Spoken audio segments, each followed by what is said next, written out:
Trainers, right now under investigation at Santa Anita. Are some of them to blame for the 29 horses that have died this season at the fabled California track? A spike that put horse racing under the national spotlight, increasing calls for this sport to be banned.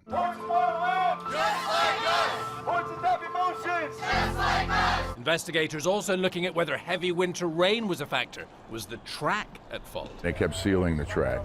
But unfortunately, every time you seal it, the pad underneath gets harder and harder. Stefan Friedman represents the owners of Santa Anita. It's not just the turf or the surface they're racing on. There's medication issues. That's a question now being asked. Were some trainers over-medicating their horses, running them too hard? For every 100 guys that are here, there's always going to be one or two that are going to either not pay attention or try to do something flaky. I mean, people just like pushing, especially owners. They don't want to pay for them sitting out of some farm and not making any money. 25 trainers have lost horses this Santa Anita season, among them big names like Jim Cassidy. What happened?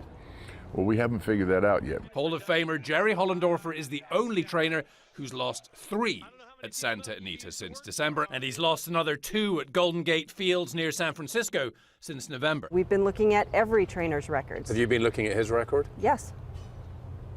And what are you finding? Well, I mean, it's an ongoing process. We've just gotten some information about, what he's done and his violations, and so we're considering whether he will be. Every trainer, we're considering whether they'll be welcome back at Santa Anita. The California Horse Racing Board is leading the probe, but won't release necropsies or speak to us until they're done. A criminal probe by the Los Angeles DA also underway, they say, to determine whether unlawful conduct or conditions affected the welfare and safety of horses. Not everybody is on the same page. Well, unfortunately, we all get painted with the same brush, and that hurts us. But I think they're getting tougher. Meantime, Scott Herbertson, professional gambler, racehorse owner, is speaking out. I think it's a few bad apples make us all look bad. You got guys pushing these horses beyond their limits and causing these catastrophic accidents. This is not just a 2019 issue. 29 dead so far this year. According to the CHRB, 37 died at Santa Anita last year, 54 the year before. And it's not just a Santa Anita issue. It's nationwide, systemic. Our incidence of fatal injury is much higher than it is in most of the other countries that we've studied. In some cases, it's as much as 5 times. Jockey Club stats suggest 10 racehorses die in the U.S. every week. Anti-racing activist Patrick Battuello claims the real figure is much higher. We have documented over 5,000 confirmed kills on U.S. tracks just since 2014. We estimate that over 2,000 horses are killed racing or training across America every year. CNN has not independently verified Battuello's figures. I hope to think that even with some of these breakdowns, the guys just feel like the horse can run one more time.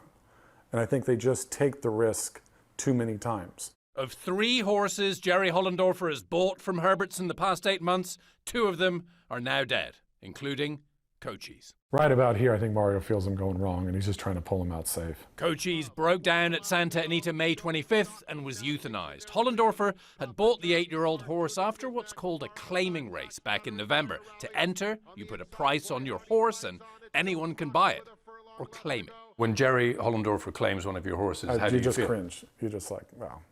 You hope for the best. Cochise was dead in a little over 6 months. He knows his name. My carrot? I'd ask him for a carrot, he'd start swaying his head. He was a sweet horse. After Cochise died, Hollendorfer told the Associated Press, "We thought he would run real well. We thought he would win. In my mind, there is absolutely no doubt that we've done every single thing properly with Cochise and all the rest of our horses too." We don't yet know how Hollendorfer's 3 horses died at Santa Anita. We don't have those necropsies due to the ongoing investigation. I called Jerry Hollendorfer. I told him we'd noticed a few of his horses had died and that we'd been hearing some pretty serious allegations against him. I asked if he'd like to sit down and tell us his side of the story.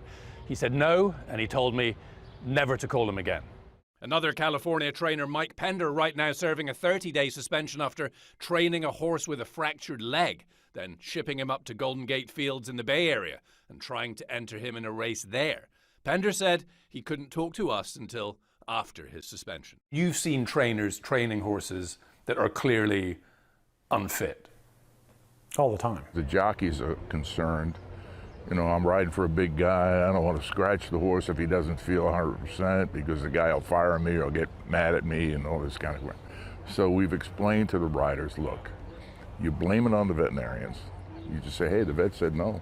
There's a lot of money involved. There's a lot of different actors involved. And frankly, the regulations are not good enough. And then there's the issue of medication. The Jockey Club states improper drug use can directly lead to horse injuries and deaths. Stopping the potential masking of injuries, that is how you are going to reduce these numbers. According to Dr. Sue Stover at UC Davis, more than 85% of horses that die on a track have a previous injury, which led to their death, which might have been masked by meds. Oftentimes people will say, I just gave it to help the horse. You know, he felt better with it. And yes, the horse did feel better with it, but in some cases the horse felt better than he actually was, and that put that horse at risk of injury. There are now cameras in every barn at Santa Anita, and right now trainer Billy Morey under investigation after an assistant was filmed allegedly doping horses the end of March. We tried to speak to Morey after a hearing. He went to the men's room. He denies the charge. Jerry Hollendorfer has been sanctioned for over-medicating and doping issues 19 times since 2006. We couldn't find any evidence of successful appeals. That doesn't surprise me. It doesn't surprise you? Why not? Well, because Jerry he's tunnel vision. He does what he wants to do and that's it. If you don't like it, it's too bad. I'm just saying. Hollendorfer's career earnings, nearly $200 million.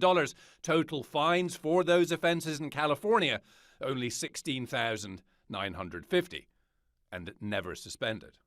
Bob Baffert is one of the most famous names in racing. Five-time Kentucky Derby winner. Santa Anita is his home track. You know what?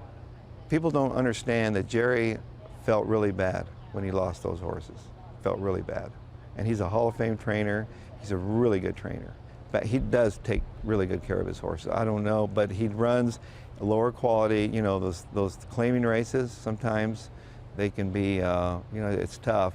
We certainly are pretty sad when they get hurt, Hollendorfer has told the AP. The owners of Santa Anita and California authorities say they are reducing the use of riding crops, prohibiting most meds in the 48 hours before a race or training, carrying out deeper pre-race and now even pre-training vet checks, bringing in a PET scanner, and cracking down. But issues remain across America. Among them, racing in the U.S. is governed by 38 independent jurisdictions. You go to a different state, you don't know what the rules are. The Jockey Club now championing a congressional bill that would create a national anti-doping body to reduce the number of horses dying on America's tracks. We think that we're at a tipping point, and this is America's legacy sport, but it has to look inside and make some substantial changes. Scott Herbertson believes strong pre-race exams will weed out the bad apples. Are you worried what people are going to say when they know that you've spoken to us? I'm sure I'm going to get backlash probably from all sides, but you know, I can't sit silently and watch this happen. It's too sick.